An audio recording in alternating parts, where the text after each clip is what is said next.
Good morning बच्चों। आज हम लोगों को सेकंड बुक का थर्ड चैप्टर पढ़ना है, मानव विकास। मानव विकास चैप्टर हम लोग पहले भी फर्स्ट बुक में फोर्थ चैप्टर में पढ़ चुके हैं, लेकिन ये जो मानव विकास है वो भारत के संदर्भ में है।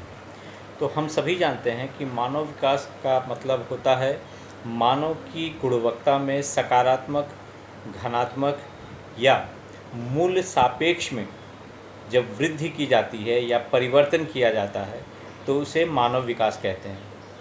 और ये परिवर्तन तभी संभव हो पाता है जब मानव के आर्थिक, सामाजिक, राजनीतिक या सांस्कृतिक क्षेत्रों में उनके जो मानवीय विकल्प हैं, जो चॉइसेस हैं, जैसे मैंने तुम लोग को पहले फर्स्ट लेसन में पढ़ाया था, फर्स्ट बुक में पढ़ाया था, जो चॉइसेस हैं उनमें जब वृद्धि की जाती है। अतः हम ये कह सकते हैं कि मानव विकास जो है वो मानव के विकल्पों में वृद्धि करता है तथा मानव के जीवन की जो गुणवत्ता है, जीवन की गुणवत्ता या जीवन का स्तर है, उसमें जब सुधार लाता है तो उसको हम कह सकते हैं कि मानव विकास हुआ है।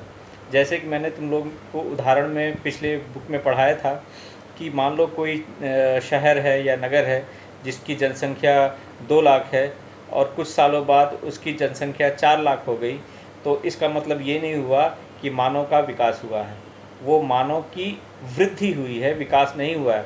लेकिन उसी शहर में अगर जितनी भी सुख सुविधाएं हैं, आधारभूत संरचनाएं हैं, बिजली, पानी, भोजन, इन सड़कें, इन सब में वृद्धि होती है और मानव का जीवन सुधार की ओर बढ़ता है, तब हम कह सकते हैं कि मानव का विकास हुआ है। अब मानव का विकास जो होता है या मानव के विकल्पों का जब विकास होता है, विकल्पों का जब चॉइसेस का फ्रीडम होता है, ठीक है, तो ये फ्रीडम तभी संभव हो पाता है तब जब दीर्घ जीवन उनमें हो। ठीक है, दीर्घ जीवन जीने के लिए क्या होना पड़ता है? अच्छे स्वास्थ्य की ज़रूरत पड़ती है। ठीक है, तो सबसे पहला क्या है, उनका स्वास्थ्य अच्छा हो ताकि वो लंबे जीवन की ओर अग्रसर हों। दूसरा क्या है, उनमें शिक्षा की लहर हो, यानी वो अच्छी तरह से शिक्षित हों। ठीक है, 2 हो गए। पहला क्या था, अच्छा जीवन, अच्छा स्वास्थ्य हो।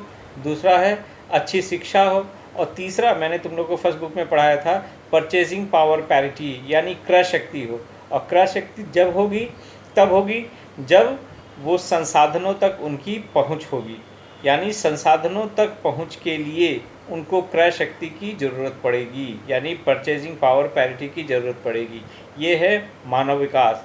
अब भारत के संदर्भ में पहले ये जान लो कि सन 2016 में यूएनडीपी ने भारत का जो मानव विकास का इंडेक्स था वो 188 देशों में 131 दिया था। ठीक है, अब 131 कैसे मिला था तुम लोगों को पहले भी बता चुका हूँ कि ये एक संयुक्त मूल्य होता है जो कि शिक्षा, स्वास्थ्य और संसाधनों तक पहुँच, ये 3 चीज़ों का 1/3 मूल्य दिया जाता है। तीनों को जोड़कर एक कंपोजिट इंडेक्स निकाला जाता है, संयुक्त मूल्य निकाला जाता है। उस मूल्य के आधार पर जो कि इस यूएनडीपी ने 2016 में भारत को 0.624 अंक दिया था, जो कि विकासशील देशों के अंतर्गत आता है।